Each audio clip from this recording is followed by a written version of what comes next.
జై శ్రీరామ్. హిందూ సోదరులందరికీ, తెలంగాణ ప్రజలందరూ కూడా, హిందువులందరూ కూడా ఇప్పుడు మత మార్పిడి గురించి క్రిస్టియన్స్ వాళ్ళు సువార్త చెప్తున్నాని ప్రతి ఇంటింటికి వస్తారు కదా. ఇప్పుడు హిందూ సోదరులారా, మన జనాభాని బలవంతంగా వాళ్ళ మత మార్పిడి చేసుకుంటున్నారు.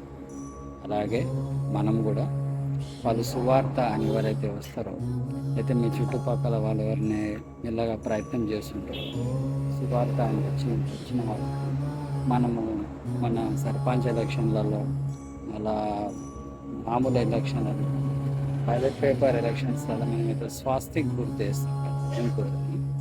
అట్లనే ఒక పవర్ఫుల్ ఇంకుతో వాళ్ళ నొష్టి మీద మీరు సింబల్ వేయండి, స్వాస్తిక్ హోమ్గా. ఇది పూజా సామాగ్రి షాప్లో దొరుకుతుంది.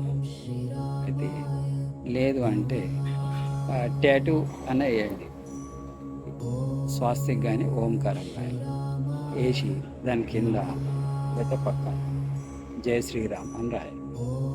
ఎవరితో సువార్త చెప్పడానికి వస్తారో వాళ్ళు. కాబట్టి మన హిందువులకు బలవంతంగా అందులో చేర్చడం ఏ ప్రక్రియను కూడా మనం అందరం కలిసి అడుగుతాం. అయితే మనం ఈ రోజు నుంచి మన కార్యాచరణ, మన చుట్టూ ఎంతమంది ఉన్నారు, మత మార్పిడికి ఎవరెవరైతే తిరుగుతున్నారు వాళ్ళని గమనించి వాళ్ళ నొష్టి మీద స్వాస్తిక్ కానీ ఓంకారం గుర్తు కానీ వెయ్యాలి, జై శ్రీరామ్ అని రాయాలి. అలా రాసి మీరు ఇంకా మన హిందూ సోదరులందరికీ కూడా చెప్పాలి. మొదటిగా ముఖ్యంగా ఈ వీడియోని పూర్తిగా చూడండి, వినండి, అర్థం చేసుకోండి, లైక్ చేయండి, ఫాలో చేయండి, షేర్ చేయండి, సబ్స్క్రైబ్ చేసుకోండి. మన ప్రతి హిందూ సోదరికి వెళ్ళే విధంగా షేర్ చేయండి. మీ అకౌంట్లో వాట్సాప్ గ్రూప్లో కానీ, ఇన్స్టాగ్రామ్లో కానీ, ఫేస్బుక్లో కానీ, ఎంటైర్ సోషల్ మీడియా మొత్తం మన 2 తెలుగు రాష్ట్రాలు వైరల్ అయ్యేలాగా చూడండి.